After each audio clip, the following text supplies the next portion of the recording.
The crack of a pistol silenced the rowdy crowd gathered in the dusty square of Humboldt, Nevada, on that sweltering afternoon in July 1876. Catherine Wilson clutched her 6-month-old daughter against her chest, tears streaming down her dirt-smudged face as she stood trembling on the makeshift auction platform. The auctioneer, a portly man with a greasy handlebar mustache, bellowed over the murmuring crowd. "Next up, gentlemen." A fine young woman and her infant, healthy, strong back, could work your kitchens or your fields. Starting bid at $50. Catherine lowered her gaze, unable to bear the leering eyes that assessed her worth like she was livestock. Just 3 weeks ago, she had been traveling west with her husband Thomas when their wagon train was attacked. Thomas had been killed and she had been captured, dragged to this mining town, and now stood to be sold to the highest bidder. $50, called a voice from the crowd. $60, shouted another. $75, came a gruff voice that made Catherine's blood run cold. She dared to look up and saw a burly man with a scar across his face, his intentions clear in his predatory gaze. The bids continued to rise, each one sending fresh waves of panic through Catherine's body. She held her daughter Emily tighter, whispering promises she wasn't sure she could keep. $100, announced the scarred man triumphantly, looking around as if daring anyone to challenge him. $300. A hush fell over the crowd as they turned to see who had placed the staggering bid. A tall figure stepped forward, pushing back his wide-brimmed hat to reveal a sun-bronzed face with piercing blue eyes. Vincent Irwin stood a head above most men in the crowd, his broad shoulders and the twin Colt revolvers holstered at his sides commanding immediate respect. The auctioneer's eyes widened. $300 from Mr. Irwin. Do I hear $350? The scarred man spat on the ground. Too rich for my blood, he muttered, backing away, going once, going twice. Sold to Vincent Irwin for $300. Catherine felt her legs weaken as the cowboy approached the platform.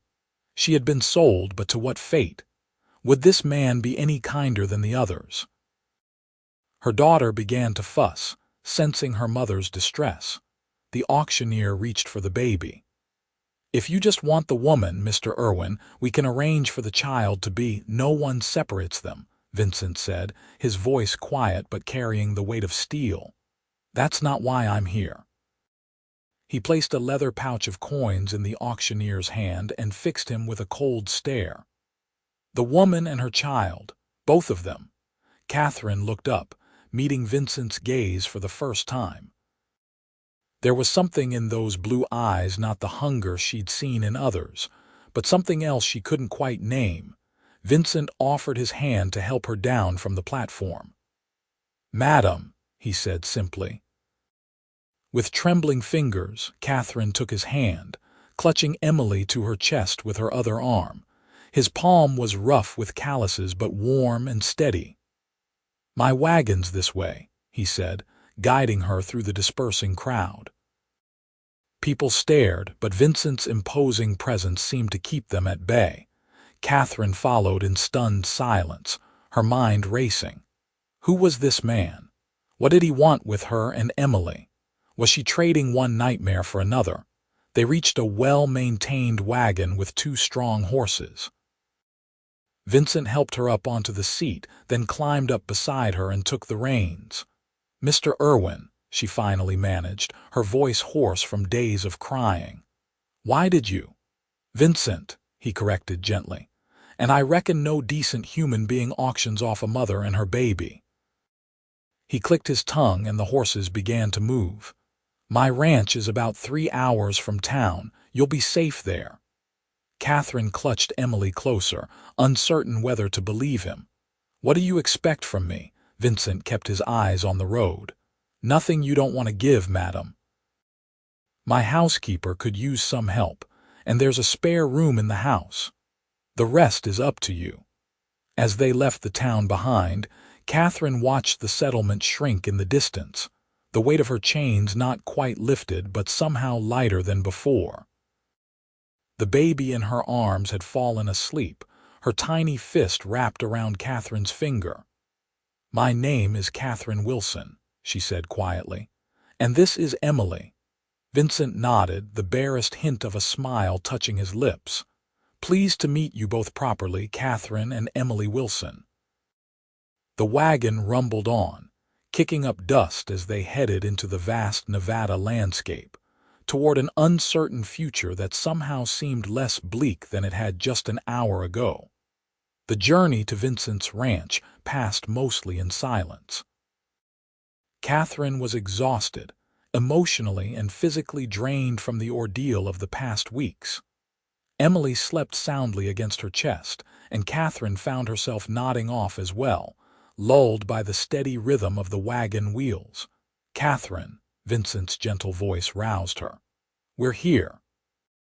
She blinked awake to see the sun beginning its descent behind a modest but well-built ranch house. A large barn stood nearby, and in the distance, she could make out a herd of cattle grazing on the golden plains. A small creek ran through the property, its banks lined with cottonwood trees that provided blessed shade. As Vincent brought the wagon to a stop in front of the house, the door opened, and an older woman stepped out, wiping her hands on her apron. "Vincent Irwin, you've been gone all day." "I was starting to." She stopped short when she spotted Catherine and Emily. "Oh my goodness. Mrs. Holloway," Vincent said, jumping down from the wagon. "This is Catherine Wilson and her daughter, Emily. They'll be staying with us." He helped Catherine down, supporting her elbow when she stumbled slightly. Mrs. Holloway's kind face registered surprise, but she quickly recovered. "Well now, come inside, dear. You look dead on your feet." Catherine hesitated, looking at Vincent. "It's all right," he assured her. "Mrs. Holloway has been keeping my house for 5 years. She's good people." Inside, the ranch house was simple but comfortable. A large stone fireplace dominated the main room, surrounded by sturdy wooden furniture. The smell of fresh bread filled the air, making Catherine realize how hungry she was. "First things first," Mrs. Holloway said, taking charge. "A bath for you and the little one, then some hot food and rest. We can talk about everything else tomorrow." Catherine couldn't remember the last time someone had shown her such kindness. Tears welled in her eyes, but she blinked them back. "Thank you," she whispered. While Mrs. Holloway prepared the bath, Vincent excused himself to tend to the horses and check on the ranch hands. Alone with the housekeeper, Catherine finally began to relax slightly. "That man," Mrs. Holloway said as she heated water on the stove, "has the biggest heart in Nevada territory, but he'd die before admitting it." She glanced at Catherine. "Whatever brought you here, you're safe now."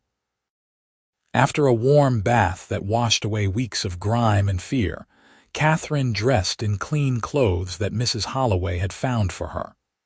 They were simple, but well-made, a blue calico dress that was a bit loose, but would serve until she could make alterations. Emily, freshly bathed and wrapped in a soft blanket, cooed contentedly as Catherine fed her. Then, seated at the kitchen table with a bowl of hearty stew before her, Catherine finally felt human again. Vincent returned as she was finishing her meal. He had changed into a fresh shirt and washed up, his dark hair still damp at the temples.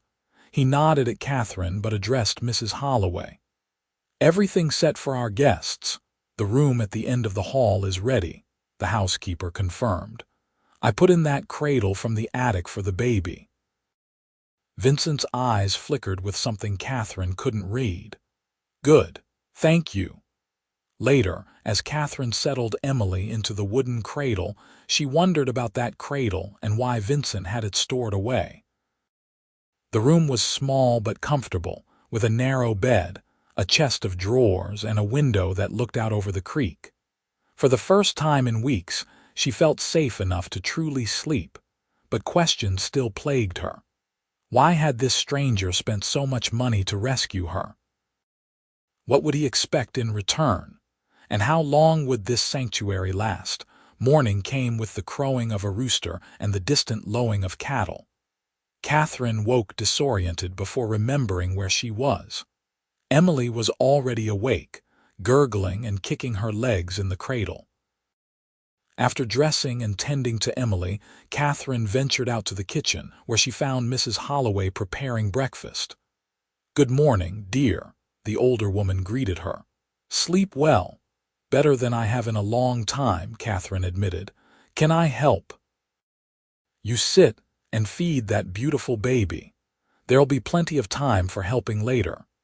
Vincent entered from outside, his boots dusty and a sheen of sweat already on his brow despite the early hour. He nodded to both women before pouring himself coffee from the pot on the stove. "Morning," he said simply. Catherine gathered her courage. "Mr. Irwin, Vincent, I need to know what you expect from me."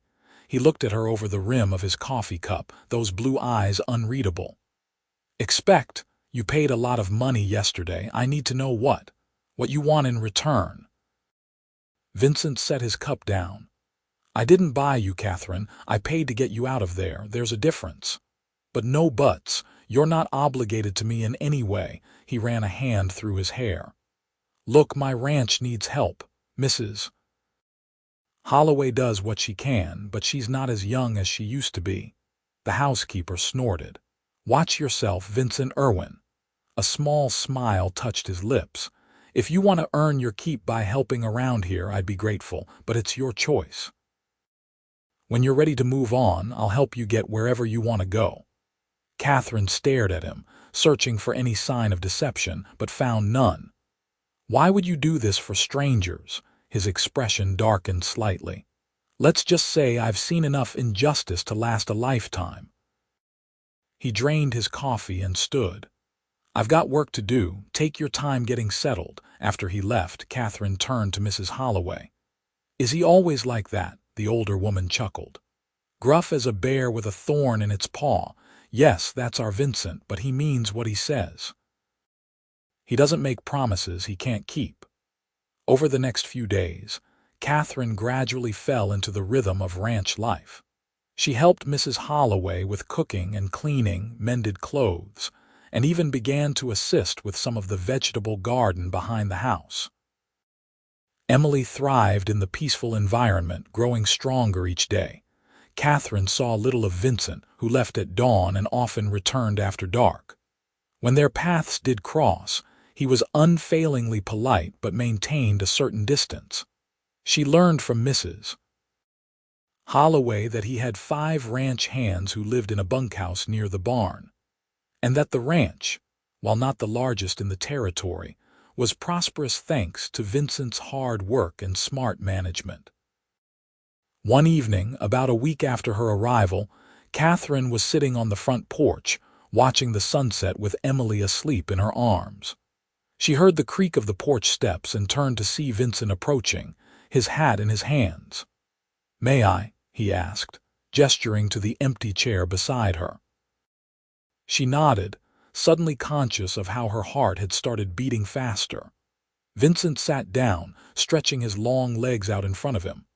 "How are you settling in?" he asked after a moment. "Well, I think," she replied. "Mrs. Holloway has been very kind and Emily seems happy here." Vincent nodded, looking out at the darkening landscape. "I've been meaning to ask, what happened? Before Humboldt, I mean." Catherine tensed, the memories still raw, but something about the quiet evening and Vincent's steady presence made it possible to speak. "My husband Thomas and I were traveling from Ohio to California. He had dreams of starting a business in San Francisco." She swallowed hard. "Our wagon train was attacked 3 weeks ago just east of here. Thomas was killed trying to protect us." Vincent's jaw tightened. "Indians?" She shook her head. "No, white men, bandits. They took whatever valuables people had, killed the men who resisted and—" She trailed off, unable to finish. "And took you to sell," Vincent finished grimly. Catherine nodded, a tear slipping down her cheek. I don't know what happened to the other women. We were separated. They sat in silence for a while, the only sounds the chirping of crickets and the soft breathing of the baby in Catherine's arms. I'm sorry, Vincent said finally. No one should have to endure that. Why were you there? Catherine asked. At the auction, Vincent leaned forward, elbows on his knees.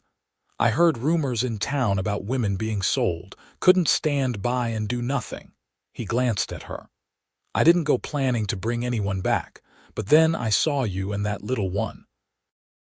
Catherine studied his profile in the fading light. You're a good man, Vincent Irwin. He shook his head slightly. Not particularly, just trying to do what's right. As the weeks passed, Catherine found herself watching for Vincent whenever she heard horses approaching the house. She told herself it was natural to feel gratitude toward the man who had saved her and Emily, but deep down, she knew it was becoming something more. Vincent, for his part, began to spend more time at the house. He would sometimes join Catherine on the porch in the evenings, telling her about the ranch or asking about her life before. He was always respectful, never pushing for more than she was willing to share. One afternoon in late August, Catherine was hanging laundry on the line when she heard raised voices from near the barn. She shaded her eyes against the sun and saw Vincent confronting a man on horseback. Even from a distance, she could see the tension in Vincent's stance. Mrs. Holloway came hurrying out of the house. Get inside, dear. Take Emily and stay out of sight. Who is that? Catherine asked, alarm rising in her throat. Frank Denton. He owns the biggest ranch around these parts and has no love for Vincent. Mrs. Holloway shooed her toward the house. Go on now. Catherine gathered Emily from her basket and hurried inside, but she couldn't resist peeking out the window. The confrontation seemed to end without violence, but when Vincent returned to the house, his face was like thunder. What did he want? Mrs. Holloway demanded as soon as he walked in. Same as always, trying to push me into selling. Vincent noticed Catherine standing there with Emily and made an effort to soften his expression. It's nothing to worry about. But that night, after Emily was asleep, Catherine found Vincent sitting alone in the kitchen, a glass of whiskey in front of him. Is everything all right? She asked hesitantly. He looked up, surprised to see her. Just ranch business. Catherine sat down across from him. Mrs. Holloway seemed worried about that man today. Vincent sighed. Frank Denton wants my land, specifically the water rights to the creek. He's been trying to buy me out for years, and his offers keep getting less friendly. He threatened you. Not in so many words. But Denton doesn't like to be told no. Vincent took a sip of his whiskey. He also had some choice words about my new arrangement, as he put it. Catherine felt her cheeks warm. He meant me and Emily. Denton has a filthy mind and an even filthier mouth, Vincent said flatly. I told him to keep both off my property. I don't want to cause trouble for you, Catherine said quietly. Vincent looked at her directly then, his blue eyes intense. You're not trouble, Catherine. You and Emily. You've brought something back to this house that's been missing for a long time. The air between them seemed to thicken with unspoken feelings. Catherine found herself wanting to reach across the table and take his hand, but before she could move, the moment was broken by Emily's cry from the bedroom. I should go to her, Catherine said, rising quickly. Vincent nodded. Good night, Catherine. Good night, Vincent.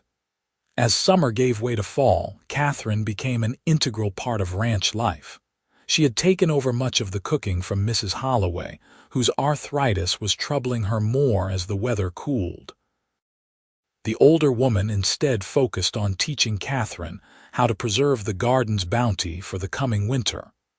Emily was growing rapidly, now able to sit up on her own and babbling constantly.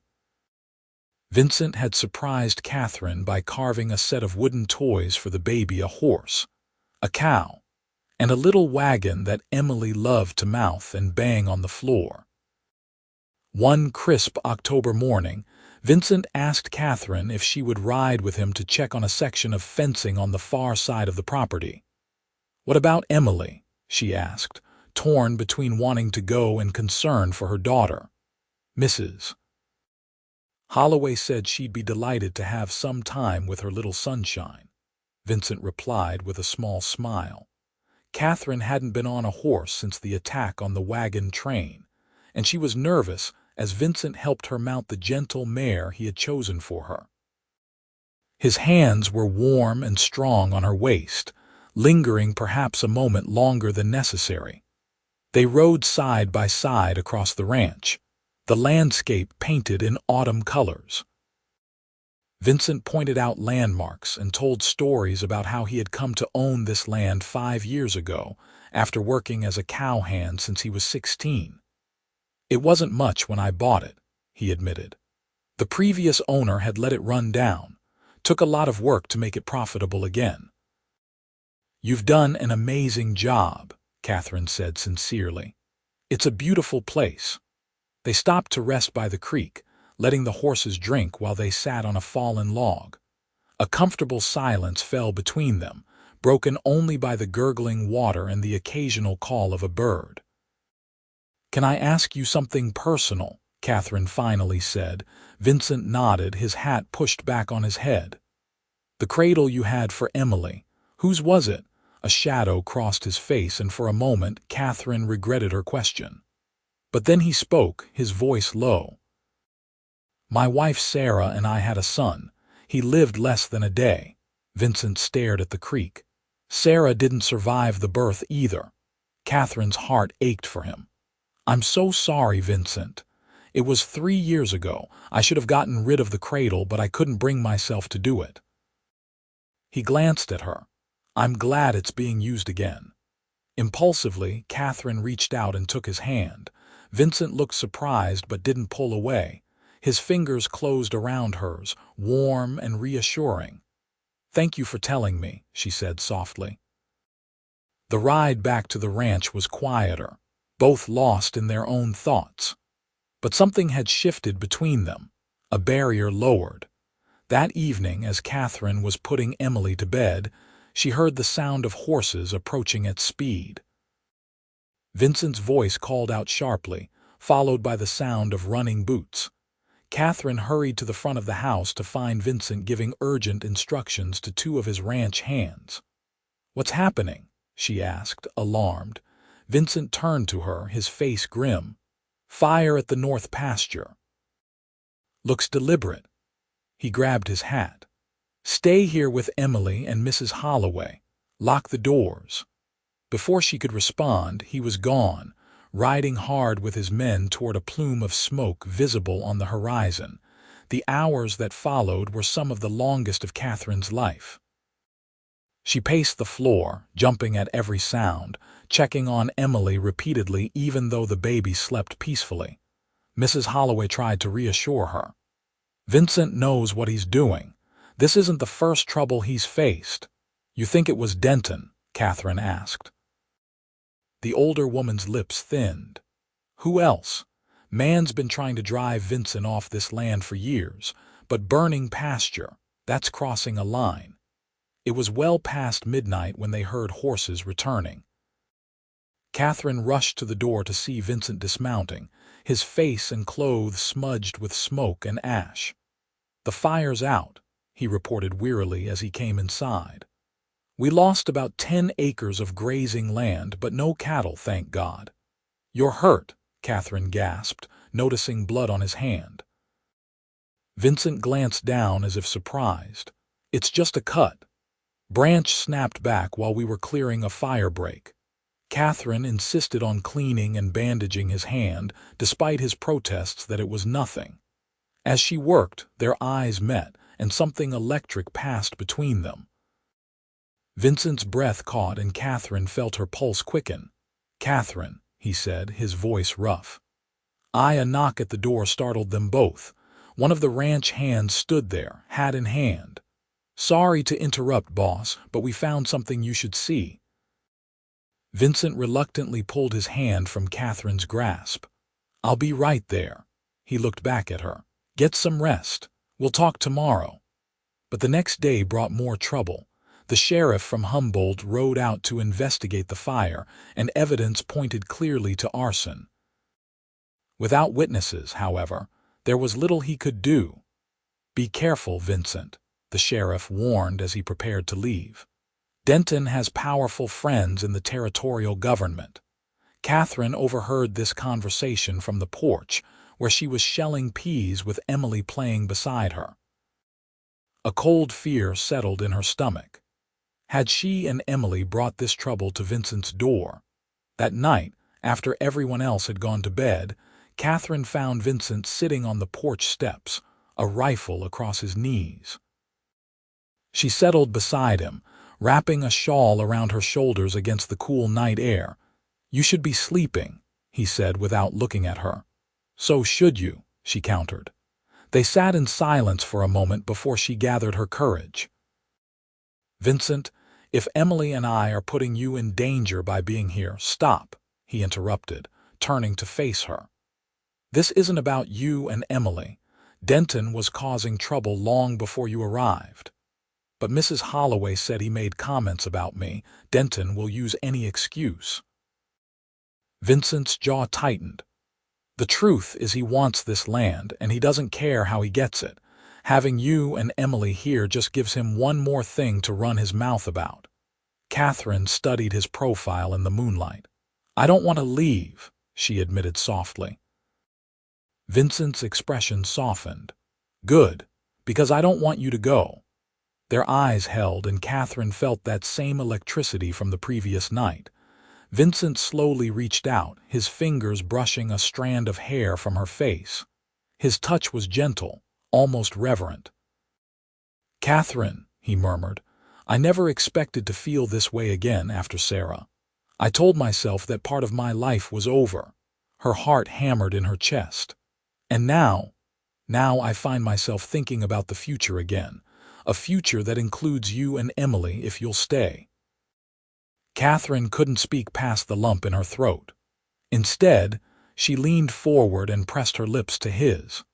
Vincent froze for a moment, then responded with a tenderness that brought tears to her eyes. His arms encircled her, drawing her closer, and Catherine felt something long dormant within her spring to life. When they finally broke apart, Vincent rested his forehead against hers. "I'll protect you both with my life," he promised. "No one will ever hurt you again." Catherine believed him. Despite the dangers that might still lie ahead, she knew that here with Vincent, she had found not just safety but the chance for a new beginning for herself and for Emily. The next morning, Catherine woke to find Vincent already gone from the house, but a single wildflower had been left on her bedside table. She smiled, touching the purple petals gently as she remembered their kiss from the night before. Mrs. Holloway noticed the change immediately. "Well, it's about time," she said with satisfaction when she caught Catherine humming while preparing breakfast. "That man has been walking around like a lost puppy ever since you arrived." Catherine blushed. "We're just getting to know each other." "Hum," the housekeeper replied knowingly. "And I'm Queen Victoria." The day passed in a haze of anticipation for Catherine. Every sound made her look up, hoping it was Vincent returning.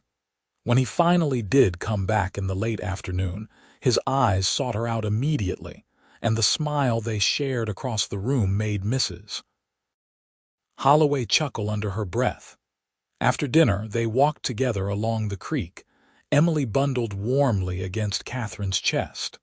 The setting sun painted the sky in brilliant oranges and pinks, reflecting off the water. "I've been thinking," Vincent said as they paused beneath a large cottonwood. "We should make a trip to town soon. There are things we need before winter sets in." "Of course," Catherine agreed, though the thought of returning to Humboldt made her uneasy. Vincent seemed to read her mind. You don't have to come if it's too difficult. I can bring back whatever you need." She shook her head. "No, I need to face it sometime. I can't hide away forever." He took her free hand, his thumb tracing circles on her palm. "You're the bravest woman I've ever known, Catherine Wilson." The compliment warmed her through. "I don't feel very brave most of the time." "That's part of what makes you brave," he said simply. 2 days later they set out for Humboldt in the wagon. Mrs. Holloway had insisted on staying behind with Emily, giving Catherine a conspiratorial wink that made her blush again. The town looked different in daylight, less threatening than it had that terrible day of the auction. Still, Catherine stayed close to Vincent as they made their way to the general store. She could feel curious eyes upon them, hear the whispers as they passed. Inside the store, the proprietor greeted Vincent warmly but cast questioning glances at Catherine. "Mrs.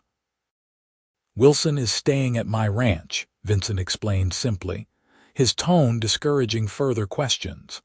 They collected supplies: flour, sugar, coffee, ammunition, fabric for winter clothes, and other necessities. As Catherine was examining some yarn, the shop bell tinkled and a hush fell over the store. She turned to see a large man entering, flanked by 2 rough-looking cowboys. Frank Denton was older than Vincent, perhaps in his late 40s, with a florid face and cold eyes that immediately fixed on Catherine. Well, well," he drawled. "The rumors are true. Irwin's got himself a woman." He looked Catherine up and down in a way that made her skin crawl. "And not bad-looking, either." Vincent moved to stand between them, his hand resting casually near his pistol. "We have business to attend to, Denton. Say what you came to say and move on." Denton smirked. "Just being neighborly, Irwin, introducing myself to the lady." He tipped his hat mockingly to Catherine. "Frank Denton, madam, largest ranch in the territory." "Mrs. Wilson," Catherine replied coldly, deliberately using her married title. Something ugly flashed in Denton's eyes. "Mrs. is it?" "Funny, I heard you were being sold like a $2. That's enough," Vincent cut in, his voice dangerously quiet. "You're speaking to a lady, Denton. Act like you've met one before." The tension in the store was thick enough to cut. The proprietor had discreetly moved his hand beneath the counter, where Catherine suspected a shotgun was kept. Denton held up his hands in mock surrender. No offense meant, of course. His smile didn't reach his eyes. "I just wanted to let you know my offer still stands, Irwin. 5,000 for your whole spread. That's generous considering the complications you've taken on." "Not interested," Vincent replied flatly. "Never will be." Denton's face hardened. "Every man has his breaking point, Irwin. It's just a matter of finding it." His gaze flickered to Catherine. "Sooner or later, you'll sell." After he left, Catherine released a breath she hadn't realized she was holding. Vincent's face was like granite, but his hand on her elbow was gentle as he led her to the counter to complete their purchases. "I'm sorry about that," he said once they were back in the wagon, heading out of town. "Denton has never learned the meaning of the word no." "He's dangerous," Catherine observed quietly. Vincent didn't deny it. "Yes, but he's also a coward at heart. He prefers to let others do his dirty work." "Like setting fires." "Exactly like that." Vincent glanced at her. "Are you having second thoughts about staying at the ranch?" Catherine considered the question seriously. "No," she finally said.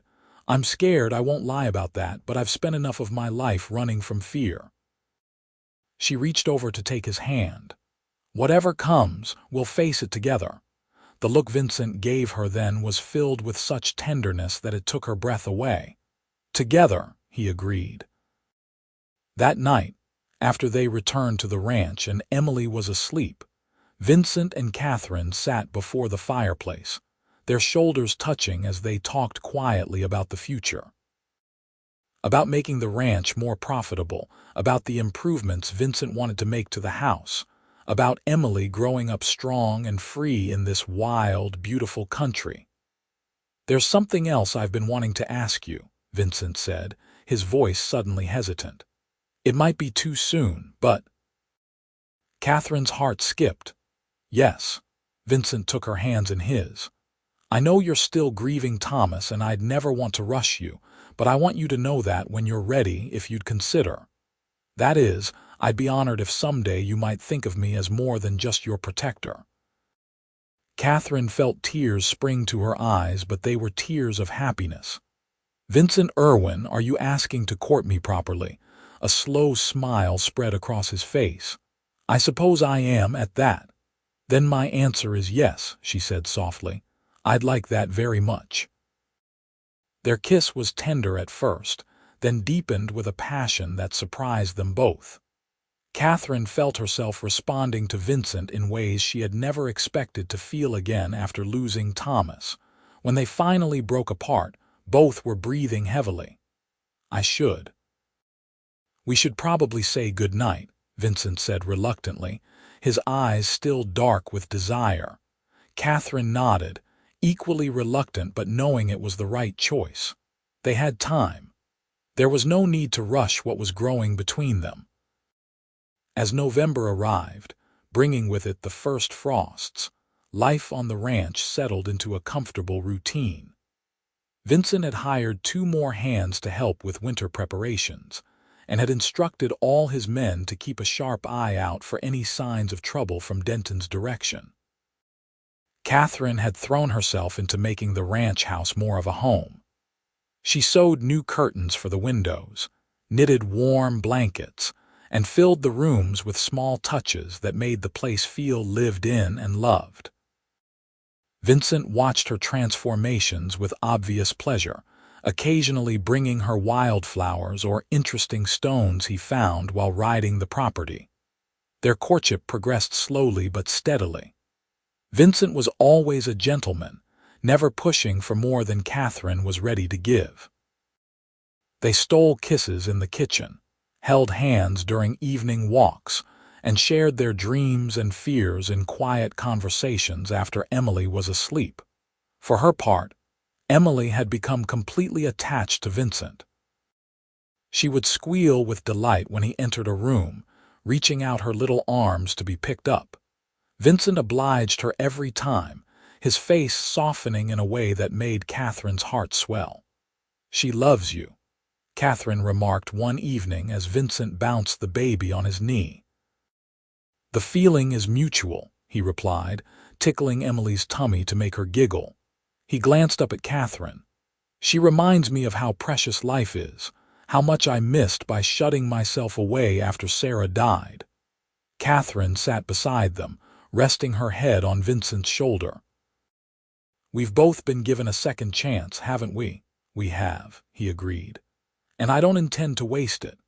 But their peaceful existence was shattered one bitterly cold December morning when one of the ranch hands burst into the house, his face ashen.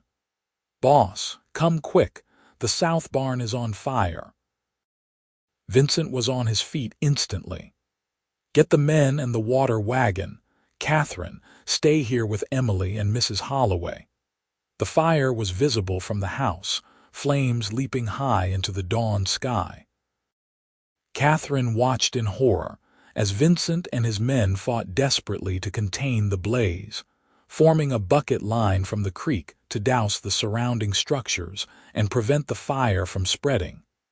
Despite their efforts, the barn was a total loss. Thankfully, no animals had been inside, but the building had contained a substantial amount of hay and equipment that would be costly to replace. When Vincent finally returned to the house, he was exhausted, his clothes singed and his face blackened with smoke. Catherine led him to a chair and brought him water while Mrs. Holloway prepared a hot bath. "It was deliberate," Vincent said grimly. "Pete found tracks leading away from the barn toward Denton's property." "Can the sheriff do anything?" Catherine asked. Vincent shook his head. "Not without proof. Tracks in the snow won't be enough, especially against someone like Denton." That night, After Vincent had bathed and eaten, he called his ranch hands together in the main room of the house. Catherine and Mrs. Holloway sat quietly by the fire, listening as he outlined a plan for increased vigilance. "From now on, we post guards at night. 2 men, rotating shifts, and no one rides alone, understood?" The men nodded solemnly. "If Denton wants a fight, he'll find we're not as easy to intimidate as he thinks." Later, when they were alone, Catherine saw the worry behind Vincent's stoic expression. "What if he doesn't stop at burning buildings?" she asked quietly.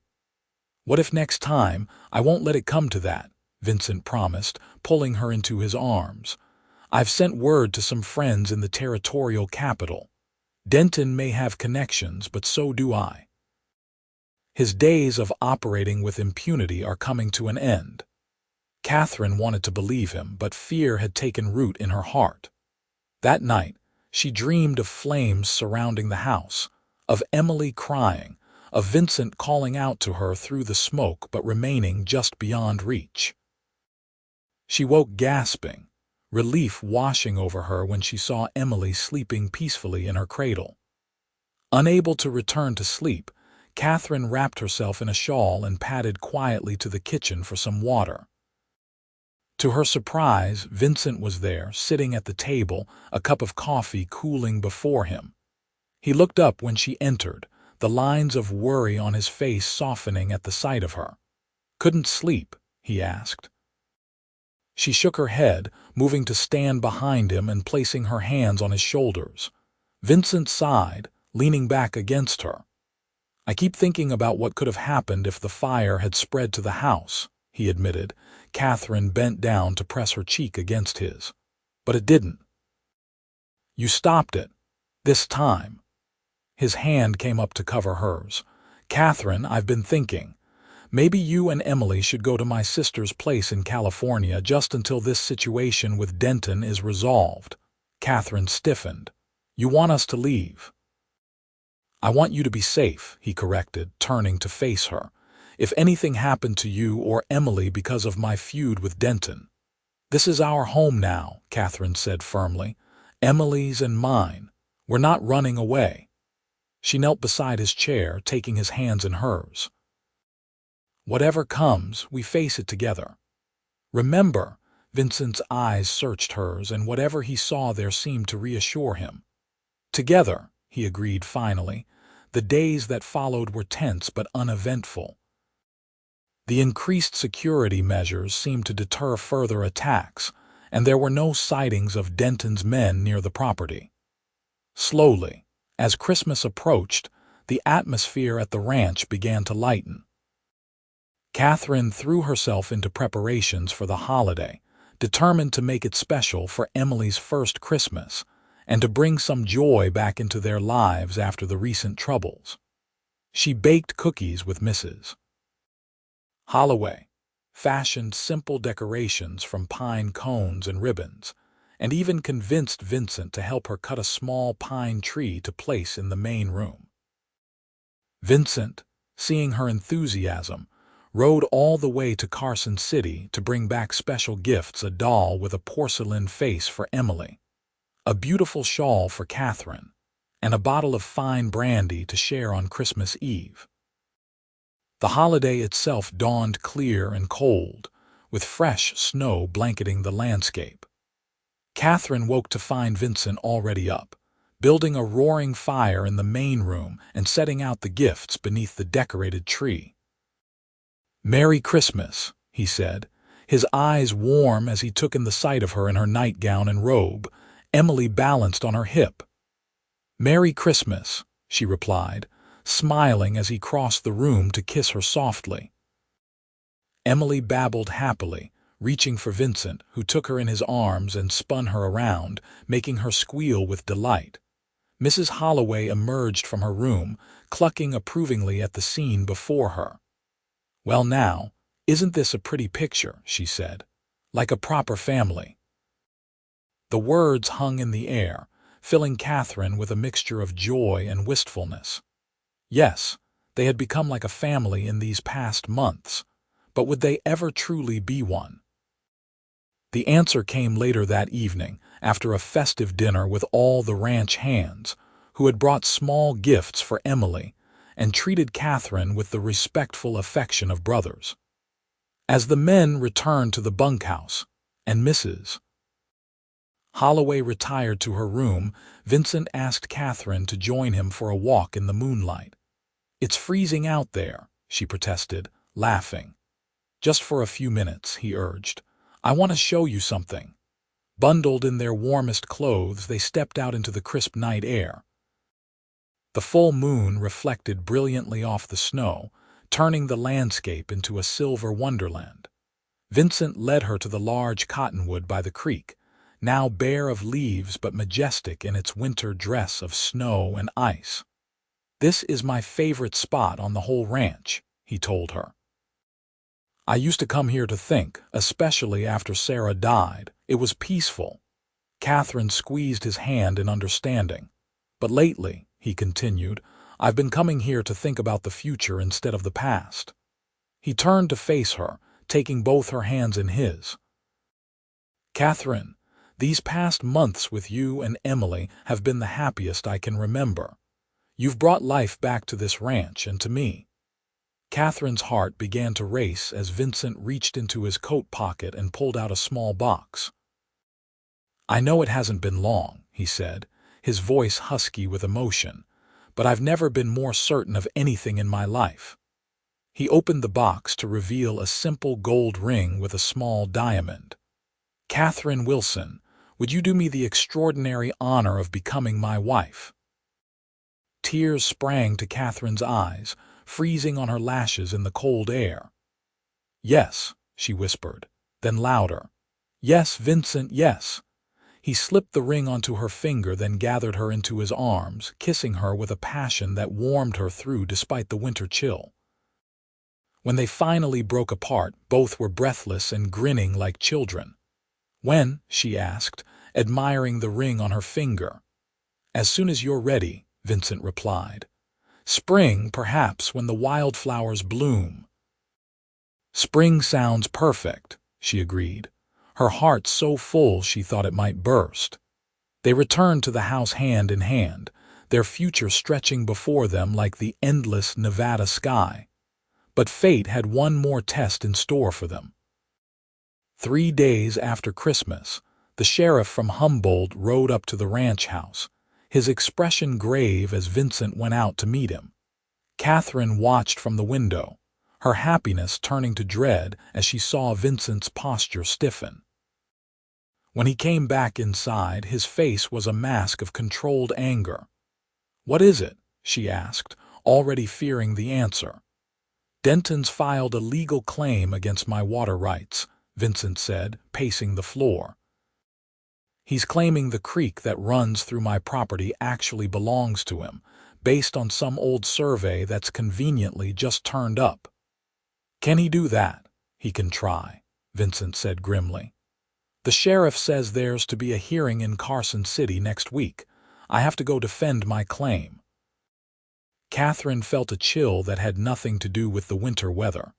"What happens if you lose?" Vincent stopped pacing, his eyes meeting hers. "Without water rights, this ranch is worthless. The cattle couldn't survive, the crops would fail. We'd have to sell, and Denton knows it." Fear clutched at Catherine's heart, but she fought it down. "Then we'll fight," she said firmly. "We'll gather every piece of evidence, every document that proves this land and that creek are yours." Vincent's expression softened as he looked at her. "We." "Of course we," Catherine said, moving to stand before him. "I'm going to be your wife, remember. Your battles are my battles now." He pulled her into his arms, burying his face in her hair. "What did I ever do to deserve you?" he murmured. "You saved us," she reminded him softly. "Now it's my turn to help save what's yours." The next few days were a flurry of activity as they prepared for the hearing. Vincent retrieved all his property deeds and documents from the safe in his study.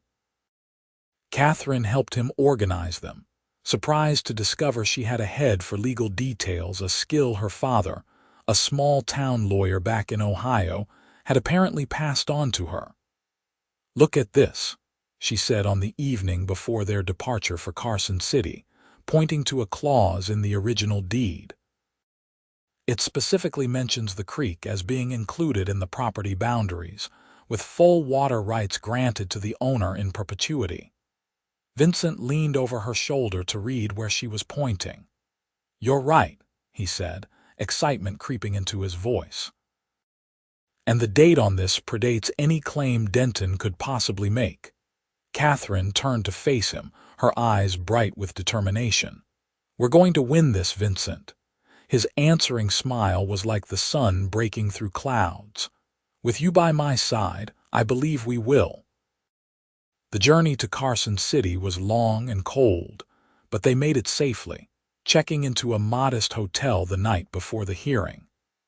Mrs. Holloway had insisted on coming along to care for Emily while Catherine and Vincent attended court. That night, as they prepared for bed in their adjoining rooms, Vincent came to Catherine's door to say goodnight.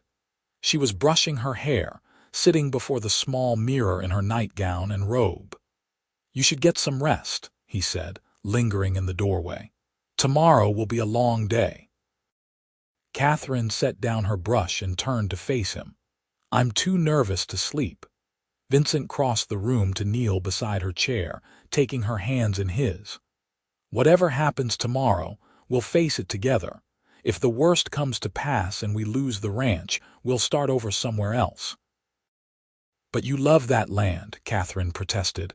"It's your home." "Home is wherever you and Emily are," he said simply.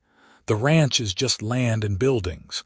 Important, yes, but not as important as family." The word hung in the air between them, full of promise. Family. That's what they had become, what they would officially be once they were married. Catherine leaned forward, resting her forehead against his. "I love you, Vincent Irwin." It was the first time she had said the words aloud, though they had been growing in her heart for months. Vincent's breath caught, and when she pulled back to look at him, she saw moisture in his eyes. "And I love you, Catherine Wilson, more than I ever thought possible." Their kiss was tender at first, then grew in intensity as months of restraint gave way to the depth of their feelings. Vincent's hands tangled in her hair, and Catherine pressed herself against him, suddenly desperate for closer contact. When they finally broke apart, both were breathing heavily. Vincent's eyes had darkened with desire, and Catherine knew her own reflected the same need. "I should go," he said reluctantly, though he made no move to leave. Catherine gathered her courage. "Stay," she whispered. "Please." Vincent searched her face. "Are you sure?" "We're not yet, I'm sure," she interrupted. "Tomorrow we fight for our future. Tonight, I want to be with the man I love." No more words were needed. Vincent closed the door, then returned to take her in his arms. Their lovemaking was gentle yet passionate, a joining of bodies that matched the joining of their hearts. Afterward, Catherine lay in Vincent's embrace, feeling complete in a way she had never experienced before. "No regrets?"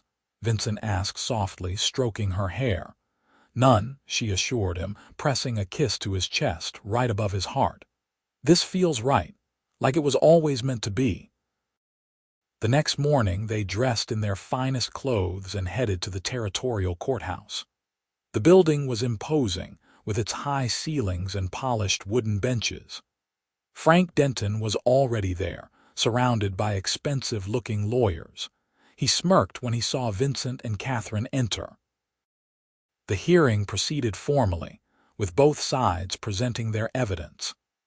Denton's lawyers produced an old survey map that showed the creek flowing primarily through what was now Denton's land, with only a small portion crossing into Vincent's property.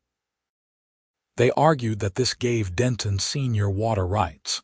When it was Vincent's turn, he spoke clearly and confidently, presenting the original deed that Catherine had found. The territorial judge, a stern-faced older man named Judge Harmon, examined the document carefully. "This deed clearly specifies full water rights to the creek where it passes through the property," Judge Harmon noted. and it predates Mr. Denton's claim by nearly 15 years. Denton's lawyer tried to argue that the deed was ambiguous, but Judge Harmon cut him off. "There's nothing ambiguous about it, Counselor. The language is quite clear." After a brief recess, during which Catherine and Vincent waited tensely, holding hands for strength, the judge returned to render his verdict. "In the matter of water rights to Cottonwood Creek, I find in favor of Mr. Vincent Irwin," Judge Harmon announced. "The original deed leaves no room for interpretation. Mr. Denton's claim is dismissed." Catherine squeezed Vincent's hand, relief washing over her. But Judge Harmon wasn't finished. "Furthermore," he continued, "I find troubling evidence of potential fraud in the survey map presented by Mr. Denton. The Territorial Surveyor's Office will be examining this matter further." He fixed Denton with a stern gaze. "This court does not look kindly on attempts to manipulate land records, Mr. Denton." Denton's face flushed with anger as he stormed out of the courtroom, his lawyers hurrying after him. Vincent and Catherine remained seated, almost unable to believe their victory. "We won," Catherine whispered, tears of joy welling in her eyes. Vincent lifted her hand to his lips. "We won," he confirmed. "And Denton may finally get what's coming to him if that investigation goes forward." Outside the courthouse, as they were heading back to their hotel to share the good news with Mrs. Holloway, they were stopped by a well-dressed man who introduced himself as Harold Jenkins, the territorial prosecutor. "Impressive work in there," Jenkins said, shaking Vincent's hand. "We've had our eye on Denton for some time, but he's been slippery. This could be what finally brings him down." "What do you mean?" Catherine asked. Jenkins lowered his voice. "There have been allegations of land fraud, intimidation, even violence, but no one's been willing to testify against him. Your case has given us the opening we need to launch a full investigation. If there's anything we can do to help," Vincent offered. Jenkins nodded. "I may take you up on that. In the meantime, be careful. Denton won't take this defeat lightly." The warning cast a slight shadow over their victory, but neither Vincent nor Catherine would let it dampen their spirits. That night, they celebrated with Mrs. Holloway and Emily at the finest restaurant in Carson City, toasting their future with champagne. "To the Irwin family, Mrs. Holloway said, raising her glass. "Present and future." Vincent's eyes met Catherine's across the table, full of love and promise. "To family," he echoed. The return journey to the ranch was uneventful, but Vincent insisted on sending one of the ranch hands ahead to make sure everything was secure. To their relief, the property was untouched in their absence, and the men reported no sign of Denton or his hands in the area. As January turned to February, news reached them that Frank Denton had been indicted on multiple counts of land fraud and intimidation. According to the sheriff, Denton had fled the territory rather than face charges, last seen heading for the Mexican border. "You think he's gone for good?" Catherine asked as they sat before the fire, Emily playing with her doll on a blanket at their feet. "I think he knows when he's beaten," Vincent replied. "And with the law after him now, he'd be a fool to show his face around here again." The threat that had hung over them for so long was finally lifted, and they could turn their attention fully to planning their future. They set a wedding date for April 15th, when the wildflowers would be in bloom. Mrs. Holloway threw herself into preparations, declaring it would be the finest wedding Humboldt County has ever seen. As winter gradually gave way to spring, the ranch began to flourish. The cattle that had survived the harsh months were healthy, and new calves began to appear in the herds. Vincent hired more hands to help with the expanding operations, and he and Catherine discussed plans to add a new wing to the house. "We'll need more room," Vincent explained as they reviewed the plans he had sketched. For the family we're going to have. Catherine smiled, placing a hand over her still flat stomach. Sooner than you might think, she said softly. Vincent stared at her, uncomprehending at first, then his eyes widened. Catherine, are you saying? She nodded, her smile growing. Dr. Reynolds confirmed it yesterday. We're going to have a baby, Vincent, in late September, he thinks. Vincent whooped with joy, lifting Catherine off her feet and spinning her around, much to Emily's delight, who clapped her hands and giggled at the display. Careful, Catherine laughed. I'm in a delicate condition, remember? Vincent set her down gently, his face alight with happiness. A baby, he whispered in awe, placing his hand over hers on her stomach. Our baby. The news seemed to make their upcoming wedding even more meaningful. On the morning of April 15th, Catherine stood in the bedroom she would soon share officially with Vincent, Mrs. Holloway helping her into the beautiful cream-colored wedding dress they had sewn together. You look radiant, my dear, the older woman said, fastening the last button. Absolutely radiant. Catherine smoothed a hand over the dress, which had been cleverly designed to hide the small swell of her pregnancy. I never thought I'd have this again, she admitted. A home, a family, love. Mrs. Holloway patted her cheek affectionately. Some people are blessed with second chances, dear. You and Vincent both deserved this one. The ceremony took place under the cottonwood tree by the creek, now budding with fresh green leaves. A small arbor had been constructed and decorated with wildflowers and ribbons. The ranch hands had all cleaned up impressively in their Sunday best, standing as witnesses alongside a few friends from town and Vincent's sister, who had traveled from California for the occasion. Vincent waited beneath the arbor with the minister, looking handsome in a new black suit, his dark hair neatly combed.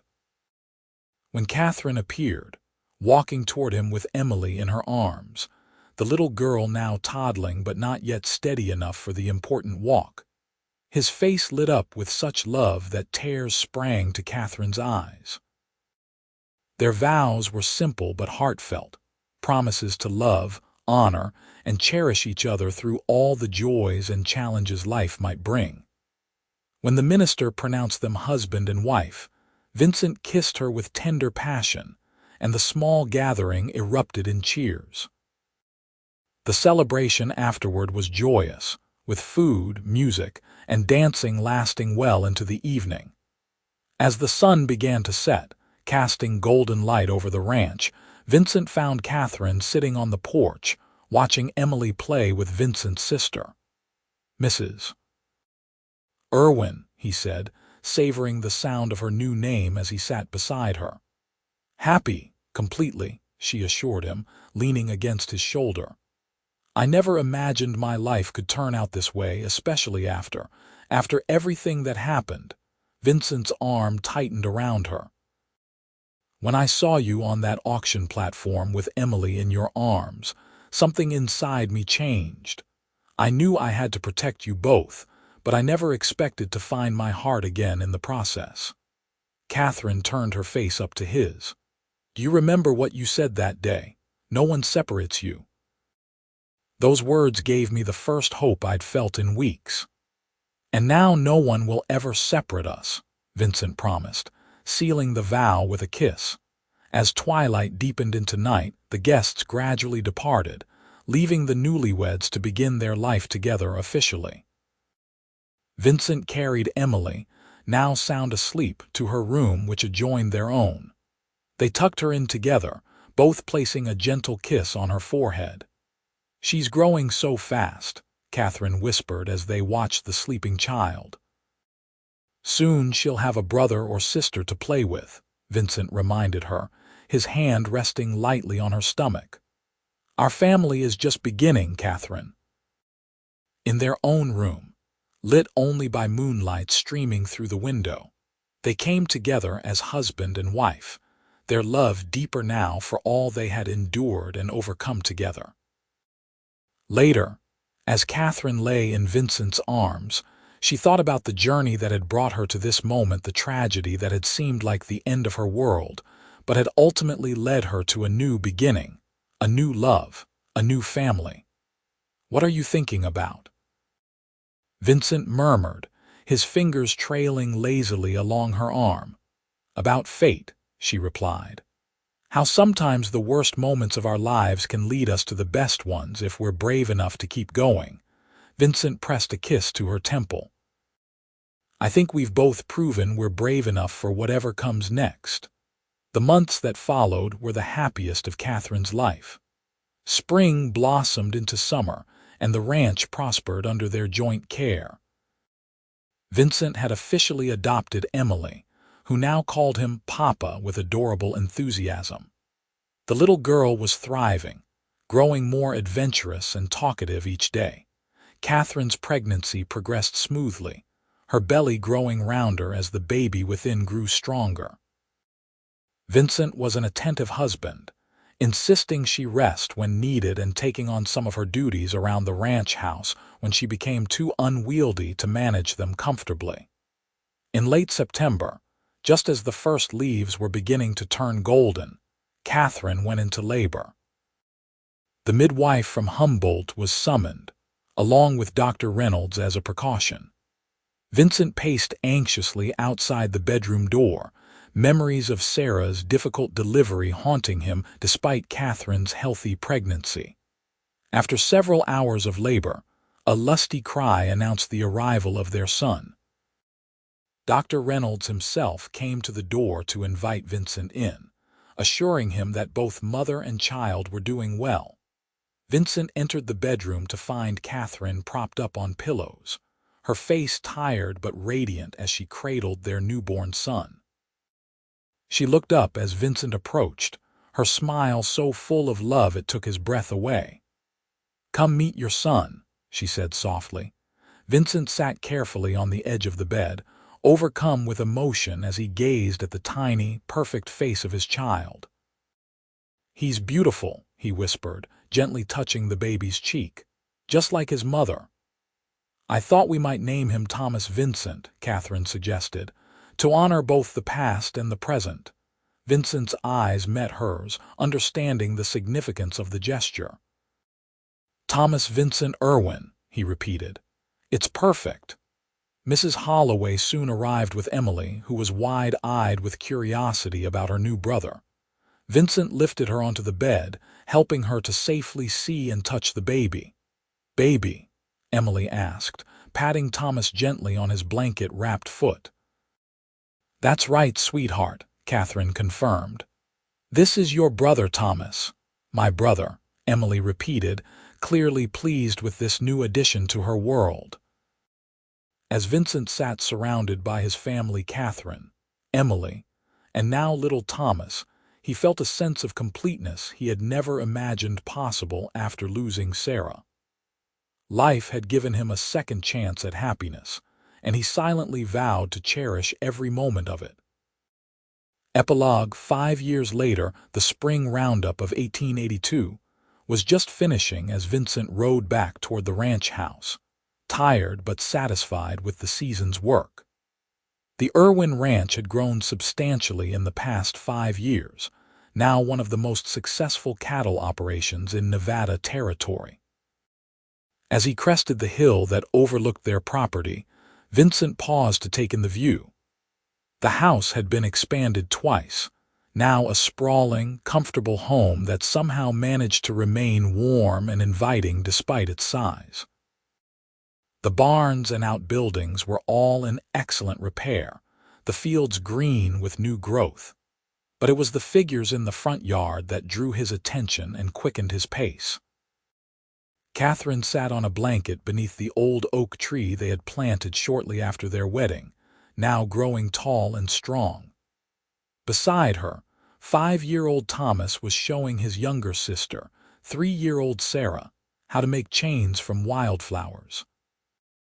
Emily, now nearly 6, was reading aloud from a book, her dark hair so like Catherine's blowing in the gentle breeze. Vincent dismounted and handed his horse to one of the ranch hands, then walked toward his family. Catherine looked up, shading her eyes against the sun, and her face brightened with the same smile that still made his heart race after all these years. "Papa's home," Emily called out, setting aside her book and running to meet him. Thomas and Sarah were quick to follow, all three children surrounding him with excited chatter about their day. Vincent scooped up Sarah, who was the image of her mother, and ruffled Thomas's hair as they walked back to the blanket where Catherine waited. She rose to greet him, her kiss sweet despite their audience. "Welcome home," she said, her eyes sparkling with the love that had only deepened with time. Vincent looked at his wife and children, remembering that day in Humboldt when he had first seen Catherine on the auction block. Emily clutched desperately in her arms. He could never have imagined then where that moment would lead to this life, this love, this family that was his greatest treasure. "How was the roundup?" Catherine asked as they all settled on the blanket, the children returning to their play. "Successful," Vincent replied. "Best season yet," Catherine nodded, unsurprised. Everything they had touched in these past years seemed to flourish, as if blessed by the strength of their love and determination.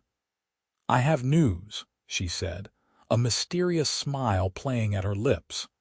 "Dr. Reynolds confirmed it yesterday." Vincent's eyes widened as he realized what she was telling him. "Again?" Catherine laughed at his expression. "Yes, again. In November, he thinks." "Are you happy?" Vincent gathered her into his arms, heedless of the children's giggles. "Ecstatically," he assured her. "Another Irwin to add to our brood." As the sun began to set over the Nevada landscape, painting the sky in brilliant oranges and pinks, Vincent Irwin looked at the family he had built with Catherine, the woman he had once rescued, but who had, in truth, rescued him right back. From the despair of loss, they had found each other and created something beautiful and enduring. "No regrets?" he asked softly, echoing the question he had asked her the night before their wedding. Catherine's answer was the same now as it had been then, only strengthened by the years they had shared. "None," she said, leaning against him as they watched their children play in the fading light. "Not a single one." The auction that had seemed like the darkest moment of Catherine's life had led her to her greatest joy. And Vincent, who had once believed his heart would never heal after Sarah's death, had found that love could bloom again, stronger and more resilient for having weathered life's storms.